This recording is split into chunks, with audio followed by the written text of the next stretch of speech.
नेपाल में इन दिनों राजशाही की वापसी और हिंदू राष्ट्र की मांग को लेकर चर्चा तेज है। इसी मुद्दे ने नेपाल सरकार की चिंता बढ़ा दी है, जिससे वहां के वरिष्ठ अधिकारियों को सफाई देनी पड़ी। खास तौर पर जब भारत का नाम इस पूरे घटनाक्रम में घसीटा जाने लगा, तो नेपाल की विदेश मंत्री आरजू राणा को खुद भारत के विदेश मंत्री एस जयशंकर से इस पर बातचीत करनी पड़ी। नेपाल की अंग्रेजी दैनिक काठमांडू पोस्ट के मुताबिक नेपाल की विदेश मंत्री आरजू राणा ने भारत दौरे के दौरान जयशंकर से मुलाकात की और उनसे सीधे सवाल किया। इस पर जयशंकर ने स्पष्ट जवाब दिया कि भारत का इसमें कोई हाथ नहीं और इस मुद्दे में भारत का कुछ लेना देना नहीं। नेपाल में हाल ही में पूर्व राजा ज्ञानेन्द्र शाह के स्वागत में भारी भीड़ उमड़ी। हजारों लाखों की संख्या में लोग सड़कों पर उतरे, जिससे यह अटकलें लगाई जाने लगी कि नेपाल में राजशाही की वापसी और हिंदू राष्ट्र की मांग को लेकर माहौल बन रहा है। कुछ समूहों का कहना है कि लोकतंत्र से नेपाल की जनता संतुष्ट नहीं है और वे राजशाही को एक बेहतर विकल्प के रूप में देख रहे हैं। इसी दौरान नेपाल और भारत में यह अफवाह फैली है कि भारत इस आंदोलन का समर्थन कर सकता है।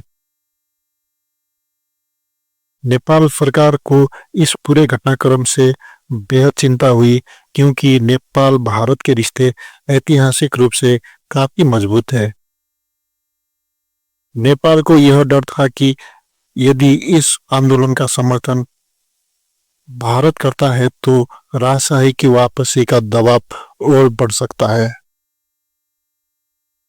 इसी वजह से नेपाल सरकार की शीर्ष अधिकारी नेपाल में भारत के राजदूत नवीन श्रीवास्तव से भी मिले। श्रीवास्तव ने स्पष्ट किया कि भारत का कोई भी सरकारी संगठन, एजेंसी या राजनीतिक दल इस आंदोलन में शामिल नहीं है।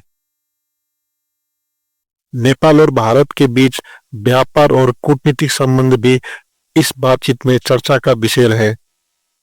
नेपाल की विदेश मंत्री ने भारत से यह भी अनुरोध किया कि नेपाल के निर्यात में आ रही दिक्कतों को दूर किया जाए और द्विपक्षीय व्यापार को और मजबूत किया जाए।